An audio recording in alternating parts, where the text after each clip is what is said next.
Amateurs de Sudoku, bonjour. Voici notre grille de niveau 9-10 que nous avions commencé la dernière fois et pour laquelle nous étions arrivés au stade du chiffre clé.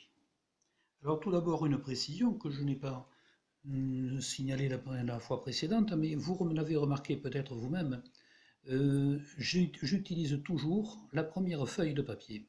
C'est-à-dire que d'habitude, je réactualisais au fur et à mesure que nous trouvions des chiffres, je l'imprimais différemment, avec des couleurs différentes suivant les stades auxquels nous étions arrivés. Et là, j'ai laissé la feuille telle qu'elle était dès le départ. Alors, pour une raison très simple, c'est que comme nous avons progressé dans la difficulté, il y a moins de chiffres, et donc il y a moins de nécessité de renouveler la feuille. En revanche, ce qui est beaucoup plus important, c'est que le nombre de relations logiques mises en évidence a, lui, augmenté. Voilà, c'était une petite remarque en passant. Et nous allons donc démarrer sur notre chiffre clé. Alors celui-ci est beaucoup plus difficile à trouver, et en fait je l'ai trouvé, disons, pas par hasard. Quand je ne trouve pas de croix, comme je vous l'ai montré les fois précédentes, eh bien tout simplement je choisis un binôme, et sur ce binôme je prends un chiffre. Alors je prends celui qui me paraît le plus intéressant, celui qui induit le plus grand nombre de chiffres, et puis quelquefois je tombe juste. Dans ce cas-là, eh bien c'est le cas. Je suis tombé juste. Ça arrive assez souvent quand même, hein. C'est quand même relativement fréquent.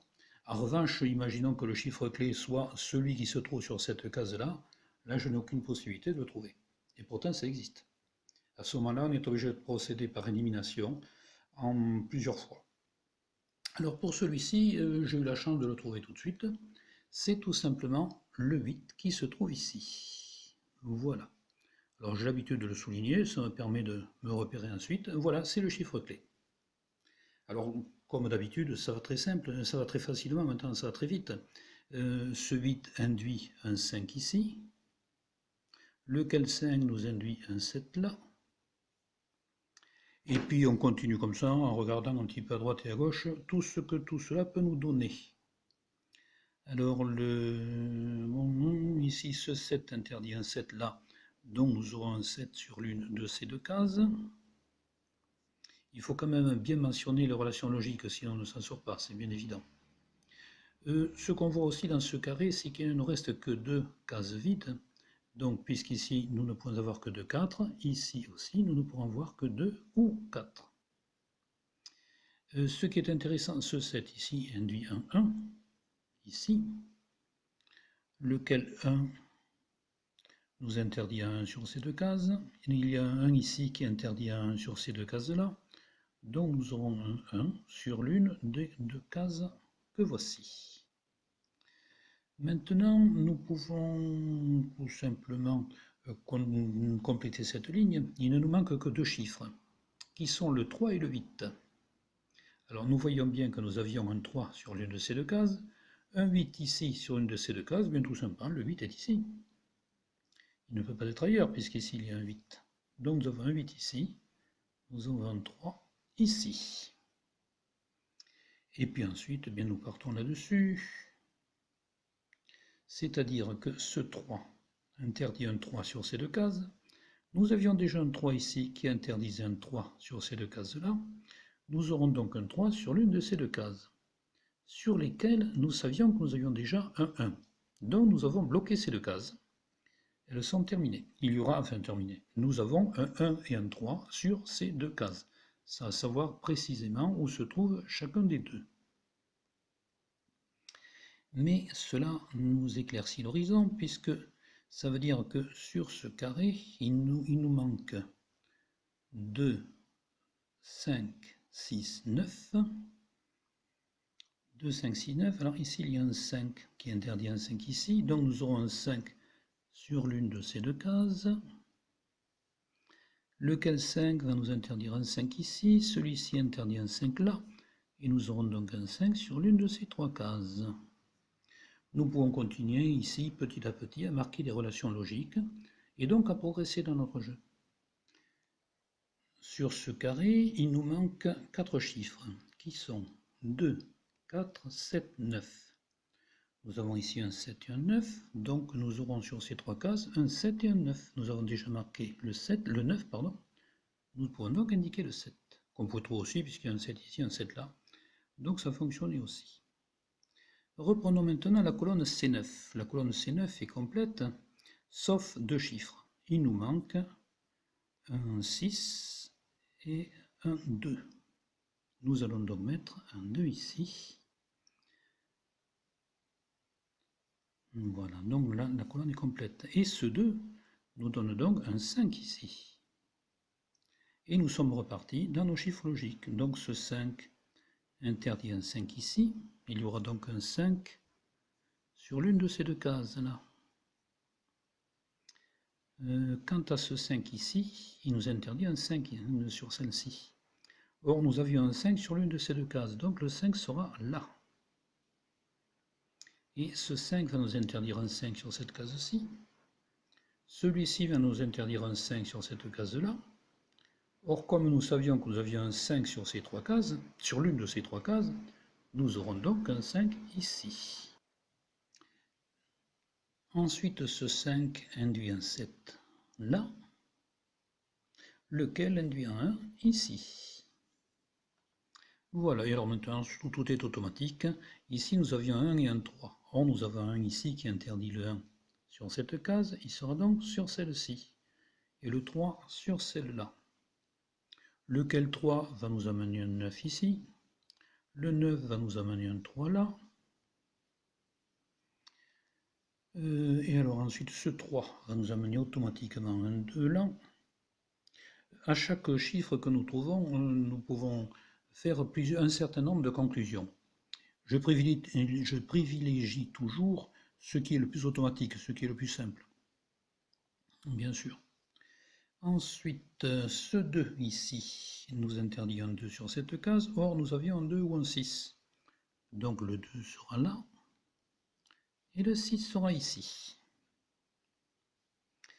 La ligne L4 est maintenant complète, sauf un chiffre, qui est le 9, que nous allons donc inscrire tout de suite. Et lequel 9 va nous amener le 6 ici. Comme ce 6 ici d'ailleurs nous amenait le 6 là. Et ce 6 qui nous interdit un 6 sur cette ligne, dans ce carré, nous oblige à mettre un 6 ici. Alors maintenant, nous continuons. Ici, nous avons un carré sur lequel il ne nous manque plus qu'un chiffre, qui est le 2. Donc nous allons inscrire le 2 sur la case vide. Ce 2 nous amène à inscrire un 4 ici. Ce 4 nous amène à inscrire un 2 ici. Et ce 2 nous amène à inscrire un 4 ici. Et voilà, je répète ce que j'ai déjà dit. Qu'est-ce que c'est beau la technique? C'est magnifique. Ensuite, continuons donc. Ici, nous avions inscrit un 5. Ce 5 nous amène à inscrire un 7 ici. Lequel 7 nous amène à inscrire un 2. Oui, alors ce 2 nous interdit un 2 ici. Le 2 là nous interdit un 2 sur cette ligne-là. Donc nous avons 2 sur cette ligne-là. Je pensais aller plus vite, mais finalement, ça n'a pas donné grand-chose. Alors je vais revenir à ce carré. Ici, il ne nous manque plus que 3 chiffres, qui sont 5, 6 et 8. Donc ici, nous ne pourrons avoir que 5 ou 6 à cause du 8. Ici, à cause du 5, nous ne pourrons avoir que 6 ou 8. Et ici, à cause du 6, nous ne pourrons avoir que 5 ou 8. Voilà, nous avons trouvé des relations logiques, comme ça, quand nous voudrons le terminer, ça ira plus vite. À propos de relations logiques, repartons ici, de façon à essayer de terminer ce bandeau. Ici, sur ce carré, il ne nous manque que 3 chiffres, qui sont 2, 7 et 9. Nous avions déjà porté 7 et 9, nous portons donc le 2.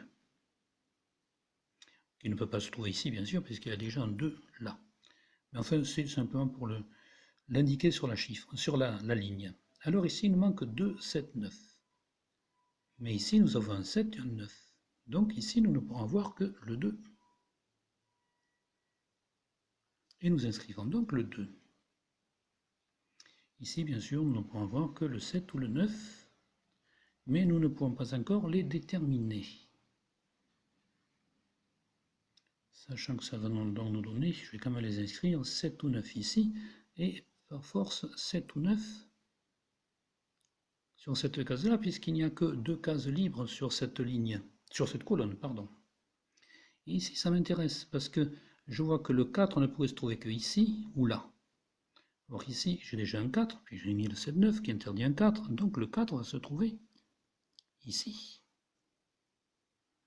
Ce 4 ensuite va induire un 2 sur cette case,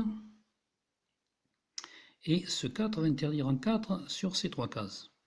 Nous avons aussi un 4 ici qui interdit un 4 là, donc le 4 sera ici, le 4 du carré.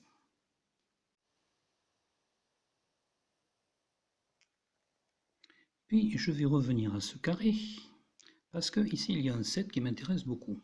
D'abord ce 7 me fait porter un 9 ici. Un 9 ici et donc un 7 là.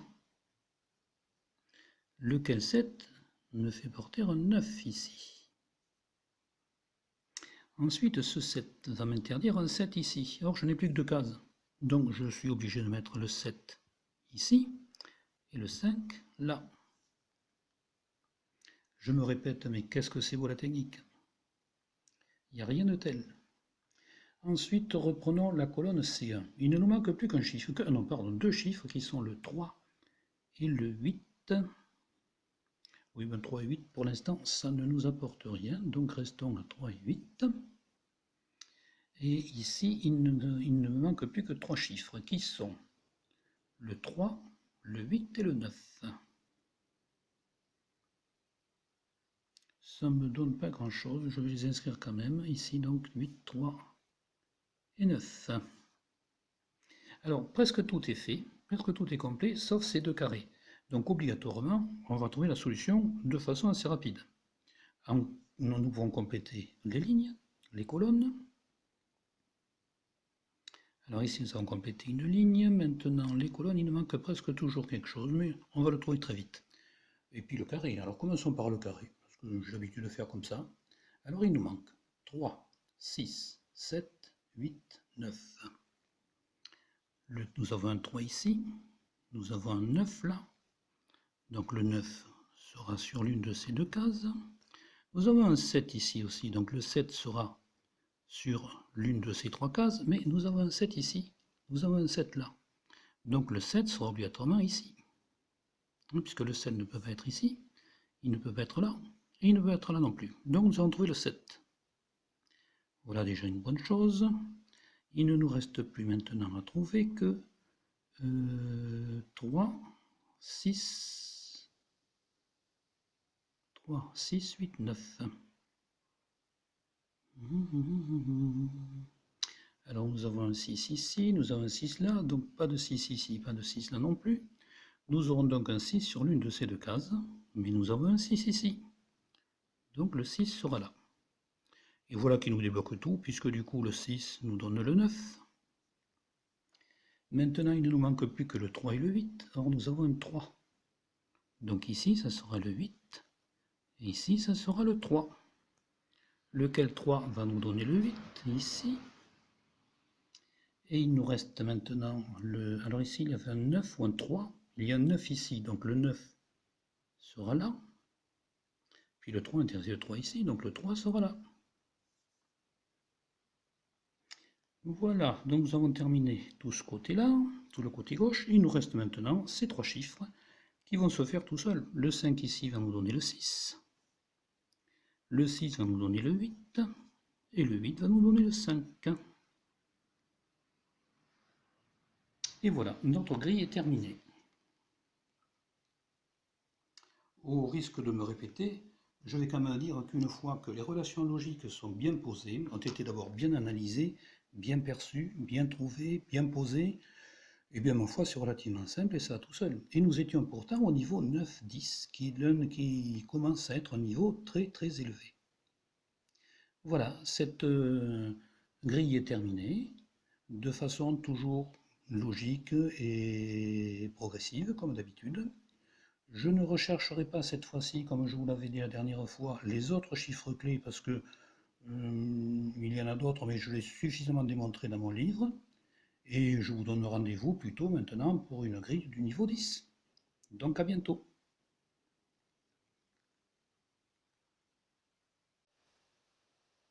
Ma méthode de résolution est décrite dans mon livre Sudoku, nouvelle méthode de résolution, publié aux éditions Edilivre et disponible chez tous les libraires et sur internet également, soit chez Edilivre, soit chez Amazon ou autre.